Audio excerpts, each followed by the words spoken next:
Learn design and manufacturing of hydraulic press and cylinders, such as C-press, H-frame press, 4-column press, plate cutting machine, punching machine, and 100 to 1,500 ton capacity hydraulic cylinders and power pack unit. This is educational channel of QS Khan. Hydraulic system में अब तक हमने electrical motor study किया, bell housing study किया और pump study की। इसके बाद में सबसे नेक्स्ट इम्पॉर्टेंट जो उसका हाइड्रोलिक पार्ट है वो उसका रिलीफ वॉल है। रिलीफ वॉल ये इसका एक मैंने सिंपल सा स्केच बनाया है, ये डायरेक्ट ऑपरेटेड रिलीफ वॉल का स्केच है। रिलीफ वॉल का इंपॉर्टेंस ऐसा है जैसे इलेक्ट्रिकल सिस्टम में फ्यूज़ होता है या माइक्रो सर्किट ब्रेकर एमसीबी होता है, कहीं पर भी अगर कहीं भी शॉर्ट सर्किट हो तो फ्यूज़ उड़ जाए या एमसीबी ट्रिप हो जाए, वैसा रिलीफ वॉल का फंक्शन है। अगर सिस्टम में कहीं भी कहीं ऑयल ब्लॉक होता है या प्रेशर ओवरशूट होता है तो सारा प्रेशराइज्ड ऑयल रिलीफ वॉल के थ्रू टैंक में चले जाता है और सिस्टम सेफ रहता है। तो ये रिलीफ वॉल का एक सिंपल से स्केच है। ये स्क्रू है, ये स्प्रिंग है, इसका पॉपेट है। जब हम स्क्रू को टाइट करते हैं तो स्प्रिंग का लोड पॉपेट पे ज़्यादा होता है और ये इसके ऊपर सीट पर फर्मली बैठ जाता है। जब तक प्रेशर सेट प्रेशर से ओवरकम नहीं होगा, ज़्यादा नहीं होगा, तो ये प्रेशर सिस्टम में बाकी रहेगा। और किसी वजह से अगर प्रेशर शूट होता है, ज़्यादा हो जाता, तो ये पॉपेट लिफ्ट होगा और सारा प्रेशराइज ऑयल टैंक में चले जाएगा और अपना सिस्टम सेफ रहेगा। तो ये बेसिकली एक सिंपल स्केच है रिलीफ वॉल का, डायरेक्ट ऑपरेटेड रिलीफ वॉल का। और ये इसका सर्किट, ये हाइड्रोलिक सिंबल है। ये पंप लाइन यहाँ पर है, ये टैंक लाइन है, ये इसका पॉपेट है, ये स्प्रिंग है उसके ऊपर, ये एडजस्टेबल स्प्रिंग है। तो जब इस पायलट जब प्रेशर स्प्रिंग के टेंशन से ज़्यादा होगा, उसको ओवरकम करेगा, तो ये एरो बीच में आएगा और सारा ऑयल टैंक में चले जाएगा। तो ये रिलीफ वॉल का एक सिंपल सा ये हाइड्रोलिक सिंबल है और ये डायरेक्ट ऑपरेटेड रिलीफ वॉल का एक सिंपल स्केच है। डायरेक्ट ऑपरेटेड रिलीफ वॉल के कुछ सैंपल्स मैंने आपके लिए यहाँ पर लाए हैं। ये ओल्ड सैंपल्स हैं, यहाँ से स्टार्ट करें। ओवरऑल आप अगर इस वॉल को देखेंगे तो ये 3 रेंज में है। ये NG06 है, ये NG10 है और ये NG20 है। इनका मैक्सिमम फ्लो रेट 25 LPM है, इनका मैक्सिमम फ्लो रेट 100 LPM है और इनका मैक्सिमम फ्लो रेट 200 LPM है। पॉलीहाइड्रोन इन रिलीफ वॉल को कई रेंज में बनाते हैं, 50 बार, 100 बार, 200 बार, 315 बार, 400 बार एंड 630 बार। तो इतने रेंज में इनके रिलीफ वॉल अवेलेबल हैं। और ये रिलीफ वॉल भी अलग अलग माउंटिंग स्टाइल में मिलते हैं। ये सब प्लेट माउंटिंग रिलीफ वॉल है 06 साइज़ का, NG06 का। ये थ्रेड टाइप रिलीफ वॉल है, इसमें थ्रेडिंग से इसमें कनेक्शन दिया जाता है। ये रिलीफ वॉल है, सेम रिलीफ वॉल है। इस रिलीफ वॉल में नज़दीक से ज़रा देखें, ये इसका कार्ट्रेज है। इस कार्ट्रेज के अंदर जो मैंने सर्किट में दिखाया था एक पॉपेट और स्प्रिंग, वो इसके अंदर है। और ये एडवांस तरीके से बनाया गया कि पॉपेट अंदर गाइडेड रहे और जब भी चैटरिंग ना हो, इसके लिए ना ये बहुत अच्छी तरह से बनाया जाता है। इसको कार्ट्रेज कहते हैं। ये पूरा कार्ट्रेज मैनीफोल्ड ब्लॉक में इस साइज़ का थ्रेडिंग और इस साइज़ का बोर करके बिठाएंगे तो इतने कार्ट्रेज से पूरा रिलीफ का ऑपरेशन हो जाता है। इस कार्ट्रेज के अंदर ये देखेंगे, मैंने एक इसको ओपन किया हुआ है, ये उसका स्प्रिंग सिस्टम है। ऐसा होता है, इसके अंदर ये स्प्रिंग है, ये इसके अलग अलग पार्ट्स हैं। एक कार्ट्रेज के अंदर यही होता है, जो इस स्पूल को जब इस स्क्रू को टाइट करेंगे तो स्प्रिंग का टेंशन पॉकेट पे बढ़ता है और प्रेशर इंक्रीज होता है। इसे मैंने यहाँ से निकाला है। कार्ट्रेज के अंदर ये ऐसे बैठता है, ऐसा ये इसका सिस्टम। तो ये सब प्लेट माउंटिंग रिलीफ वॉल है, थ्रेडेड रिलीफ वॉल है। ये इसका कार्ट्रेज है, उसका मैंने स्प्रिंग आपको दिखाया। ये मॉड्यूलर टाइप के भी रिलीफ वॉल ऐसे आते हैं, मतलब ये स्टैकिंग टाइप है, मतलब ये रिलीफ वॉल ही है और ये दोनों तरफ होता है। ये डायरेक्शन वॉल के बीच में बैठते हैं। तो इसमें पंप के लिए भी रिलीफ वॉल होता है, सिलेंडर के फॉरवर्ड पोर्ट के लिए है, रिटर्न पोर्ट के लिए। तीनों रिलीफ वॉल ऐसे ही मॉड्यूलर टाइप में भी आते हैं। तो ये इसका थर्ड टाइप है। First is separate mounting, threading type और ये मॉड्यूलर टाइप। तो ये रिलीफ वॉल का जो रेंज था ये 06 NG06 में था। वैसे ही NG10 साइज़ में भी है। ये बेस प्लेट माउंटिंग टाइप जो है रिलीफ वॉल है। ये थ्रेडेड टाइप रिलीफ वॉल है, इसमें थ्रेडिंग है दोनों। एक पंप लाइन यहाँ पर है और टैंक लाइन यहाँ पर है। और इसमें भी ऐसी कार्ट्रेज बड़े साइज़ का है, ये भी मॉड्यूलर टाइप में आता है। और ये NG20 साइज़ का रिलीफ वॉल है। मैंने कभी थ्रेडिंग यूज़ नहीं किया तो मेरे पास अभी है नहीं। ये सब प्लेट माउंटिंग NG20 साइज़ का रिलीफ वॉल है। इसका भी कार्ट्रेज का डिज़ाइन वैसे ही होता है जैसा हमने 06 में देखा। ये भी थ्रेडिंग में भी आता है, मगर ये मॉड्यूलर में NG20 साइज़ का नहीं आता है। तो बेसिकली ये सिंपल टाइप के रिलीफ वॉल जो हम सर्किट में यूज़ करते हैं, इससे हायर वर्जन का जो रिलीफ वॉल है वो बैलेंस स्पूल टाइप का रिलीफ वॉल है, वो हम उसके बाद में स्टडी करेंगे। Direct operated pressure relief wall का एक बड़ा डिसएडवांटेज ये है कि प्रेशराइज ऑयल जब भी टैंक से पास होता है तो ये स्प्रिंग को लिफ्ट करके पास होता है। तो जब ये यहाँ से स्प्रिंग को लिफ्ट करके जब पॉकेट के थ्रू पास होता है तो हीट पैदा होता है, प्रेशर ड्रॉप होता है और हीट पैदा होता है। तो इस टाइप के प्रेशर रिलीफ वॉल को जब भी यूज़ करें, अगर रेगुलरली उसमें से ऑयल पास हो तो हीटिंग बहुत हो जाती है ऑयल में। तो इस प्रॉब्लम को सॉल्व करने के लिए इंडस्ट्री के अंदर दूसरे टाइप का रिलीफ वॉल यूज़ करते हैं, जिसे कहते हैं पायलट ऑपरेटेड रिलीफ वॉल। तो इसके बाद में भी आपको उस पायलट ऑपरेटेड रिलीफ वॉल के बारे में आपको मैं एक्सप्लेन करता हूँ। ये एक पायलट ऑपरेटेड रिलीफ वॉल का क्रॉस सेक्शन है। इस पायलट ऑपरेटेड रिलीफ वॉल में एक मेन बॉडी होती है, उसके अंदर एक फ्लोटिंग स्पूल होता है। ये आप देखेंगे ना, फ्लोटिंग स्पूल है, ये स्प्रिंग लोडेड है। स्प्रिंग इसे पॉपेट के ऊपर फिक्स करके इसके ऊपर प्रेस करके रखती है पॉपेट पे। ये इसका स्प्रिंग पॉपेट है, ये यहाँ पर उसको प्रेस करके रखती है। उसके ऊपर एक डायरेक्ट ऑपरेटेड रिलीफ वॉल, ये एक अलग से एक बॉडी है, उसका पॉपेट यहाँ पर है, स्प्रिंग यहाँ पर है, उसका स्क्रू यहाँ पर टाइट करने वाला। और ये चैम्बर, ये पंप लाइन यहाँ पर है। ये पंप लाइन रिलीफ, ये वॉल के अंदर इसका पंप लाइन का एरिया यहाँ पर, ये एरिया पंप लाइन का है। अगर ये स्पूल लिफ्ट हो जाए तो ये पंप लाइन ये टैंक लाइन से कनेक्ट होती है। टैंक लाइन है, ग्रीन कलर टैंक लाइन है। जब भी प्रेशर जब सेट प्रेशर से नीचे होता है, जब सिस्टम काम करते होता है, तो ये प्रेशर जो पंप का प्रेशर है ये स्पूल के नीचे साइड में भी एक्ट करता है। स्पूल के अंदर एक पिन होल है, ये प्रेशर स्पूल के ऊपर भी एक्ट करता है। तो ये स्पूल बैलेंस होता है। और ये प्रेशर यहाँ एक थिन पाइपलाइन की वजह से ये ऊपर वाले direct operated pressure relief wall के भी पॉकेट पे एक्ट करता है।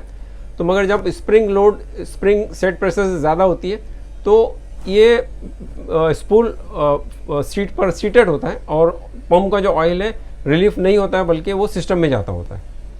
तो ये इस टाइम पे ये विदाउट रिलीफ का भी ये इसका क्रॉस सेक्शन है।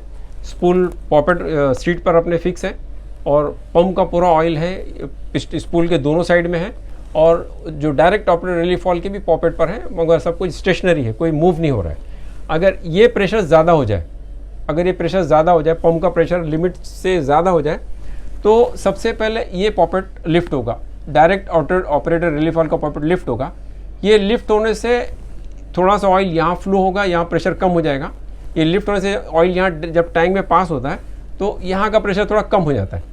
जब ये प्रेशर कम हो जाता है तो ये स्पूल जो है ना अनबैलेंस हो जाता है और ये ऊपर लिफ्ट करता है। जब ये ऊपर लिफ्ट करता है तो इसका सीट छोड़ देता है, तो सारा ऑयल पंप का डायरेक्टली टैंक में यहाँ अनलोड हो जाता है। तो इसमें जो होता है, जो छोटी सी स्प्रिंग होती है और ऑयल जो है वो स्प्रिंग को लिफ्ट करके टैंक में नहीं पास होता है, तो इस वजह से इसमें हीटिंग बहुत कम होती है। तो एडवांटेज इसका जो pilot operated pressure relief wall का एडवांटेज ये है कि इसमें हीटिंग बहुत कम होती है और लार्ज अमाउंट ऑफ ऑयल, बड़ा पंप, अगर बड़े साइज़ का पंप हो तभी भी कन्वीनियंटली उसका ऑयल बाईपास होता रहता है। इस डायग्राम के अंदर आप देखेंगे कि अभी प्रेशर इंक्रीज हो गया है, तो पंप लाइन जो ये स्पूल अपलिफ्ट हो गया है, जिसकी वजह से यहाँ से ऑयल बाईपास हो रहा है यहाँ टैंक में, और जिसकी वजह से ये फ्लोटिंग स्पूल भी अपलिफ्ट हो गया, जिससे ये पंप डायरेक्ट सर्किट टैंक में जा रहा है। तो यहाँ प्रेशर कम इसलिए ऑरेंज दिखाया हुआ है, ये पंप अभी ज़ीरो प्रेशर इसलिए ग्रीन है, और यहाँ से भी जो ऑयल है वो लिफ्ट करके यहाँ पर जा रहा है। तो प्रैक्टिकली मैं आपको ये जो वॉल जो है, मैं आपको एक जूना वॉल मेरे पास है, मैं आपको दिखाता हूँ। ये वॉल आप देखिए यहाँ पर, ये इसकी बॉडी है वॉल की, जो भी आपने क्रॉस सेक्शन में देखा, ये इसकी बॉडी है। इसको देखेंगे, इसमें बोर है, ये इसका पंप लाइन है, ये इसका टैंक लाइन है, इसका ये वेंट लाइन है, इसका बारे में हम डिस्कस करेंगे। और इसके अंदर जो स्पूल फ्लोट होता है, ये उसका स्पूल है। इसके थ्रू एंड थ्रू होल है, आप देखेंगे इसके अंदर थ्रू एंड थ्रू होल है, और एक पतला सा होल यहाँ पर, एक बारीक सा होल यहाँ पर है, तो जिससे ये दोनों तरफ ऑयल पास होकर के स्पूल को बैलेंस में रखता है। और ये स्पूल इसमें ऐसे बैठता है, इसमें ऐसा, ये इसमें फ्लोट होगा इसमें। और ये direct operated pressure relief wall है जो इसके ऊपर बैठता है, जो हमने अभी ड्राइंग में देखा, ये इसके ऊपर ऐसे बैठता है। तो ये एक यूकेन का एक वॉल है, डायरेक्ट ऑपरेटेड रिलीफ वॉल है। ये उसका पायलट ऑपरेटेड रिलीफ वॉल्व का बॉडी है और ये इसका फ्लोटिंग स्पूल है जो अंदर है, और इसके अंदर थ्रू एंड थ्रू होल है और एक यहाँ पर पिन है। ये इसका कंस्ट्रक्शन है। ये पायलट ऑपरेटेड रिलीफ वॉल्व है। इस रिलीफ वॉल्व को एज ए अनलोडिंग वॉल्व भी यूज़ करते हैं। तो जब ये pilot operated relief valve as a काम करता है, तो अगर हमने इस रिलीफ वॉल्व को 100 kg पे सेट किया है, तो जब ये ऑयल रिलीफ करता होगा, जब ये ऑयल पंप का ऑयल पूरा टैंक में जाता होगा, तभी भी सिस्टम में 100 kg का प्रेशर होगा। ये वॉल्व जिससे भी कनेक्टेड होगा, जिस पंप से कनेक्टेड होगा, उस पर फुल 100 kg वो पंप प्रेशर डेवलप करेगा और मोटर पे उतना लोड आएगा, तो उससे एनर्जी वेस्ट होती है। तो इस प्रॉब्लम को सॉल्व करने के लिए इसे एज ए अनलोडिंग वॉल्व भी यूज़ करते हैं कि जब भी दो पंप यूज़ करते हैं, एक हाई प्रेशर पिस्टन पंप, एक लो प्रेशर वेन पंप, एक गियर पंप, तो उस टाइम पे गियर पंप या वेन पंप को अनलोड करने के लिए कि एक पर्टिकुलर सेट प्रेशर के बाद में पे वेन पंप और गियर पंप टैंक में डायरेक्ट अनलोड हो जाए, तो उस टाइम पे इसी वॉल्व को as a pilot operated relief valve use करते हैं। तो उस टाइम पे सिस्टम ऐसा करते हैं कि यहाँ पर ये इस पोर्ट पे जो डायरेक्ट ऑपरेटेड रिलीफ वॉल्व का जो ये पोर्ट है, यहाँ तो एक एडिशनल यहाँ से पायलट लाइन देते हैं जो इस पॉपेट को लिफ्ट कर दे। अगर बाहर से हम इसको अगर लिफ्ट करते हैं तो ये यहाँ से पूरा ऑयल टैंक में जाएगा, स्पूल अनबैलेंस होगा, ऊपर उठेगा, और जो पंप इस वॉल से जो कनेक्टेड जो पंप है वो पूरा टैंक में अनलोड हो जाएगा। तो इसको pilot operated relief valve use करने के लिए या तो यहाँ पर में हम एक्सटर्नल सोर्स से इसको पॉपेट को लिफ्ट करते हैं, और यहाँ पर हम एक इस लाइन को सोलेनॉइड वॉल्व के थ्रू टैंक में कनेक्ट कर देते हैं। अगर हम इसको टैंक में कनेक्ट कर दें तो ये पॉपेट यहाँ से पूरा इसका प्रेशर 0 हो जाएगा और ये ऊपर लिफ्ट होगा। तो अगर ये ऊपर लिफ्ट होगा तो अगर ये पॉपेट सीट पर बैठा भी रहे तो ये लिफ्ट होने की वजह से सारा पंप कॉइल टैंक में चले जाएगा। तो जब हम एक्सटर्नल पायलट यूज़ करते हैं तो एक स्केच है, इससे आप समझ सकते हैं। अगर हम इसको ऐसे एक पॉपेट लगा दें, यहाँ पर ऐसा एक सिलेंडर छोटा सा लगा दें, तो यहाँ से अगर हम पायलट प्रेशर दें तो ये जो इसके अंदर जो पिस्टन है वो ये पॉपेट को लिफ्ट कर देगा। तो यहाँ पर जिस प्रेशर पे हम इसको अनलोड करना चाहते हैं 10 kg, 20 kg, 30 kg, उस प्रेशर के ऊपर उतना प्रेशर आने के बाद में ये जो है स्प्रिंग इसको अपलिफ्ट कर देगी और यहाँ से पूरा ऑयल टैंक में पास हो जाएगा। ये पॉपेट अगर लिफ्ट होता है तो यहाँ प्रेशर कम होगा, स्पूल अनबैलेंस होगा और ये सीट से ऊपर उठेगा और सारा पंप का ऑयल टैंक में चले जाएगा। और दूसरा इसका सिस्टम ऐसा है कि एक छोटा सा डायरेक्शन कंट्रोल वॉल्व यहाँ लगा है, वो इनिशियली ब्लॉक रहेगा कि इसको ब्लॉक करके रहे। अगर वो ब्लॉक होगा तो जितने पे हमने सेट किया है ये रिलीफ वॉल्व उतने प्रेशर पे क्रैक होगा, उतने प्रेशर के बाद में ऑयल टैंक में जाएगा, पंप का ऑयल टैंक में जाएगा।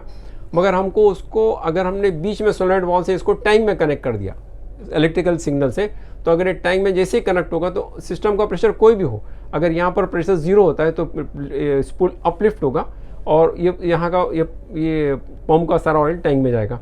तो जब ये as a pilot operated relief valve काम करता है तो मोटर पे 0 लोड होता है, क्योंकि जिस पंप है वो विदाउट एनी प्रेशर डेवलप किया उसका सारा ऑयल टैंक में जाता है।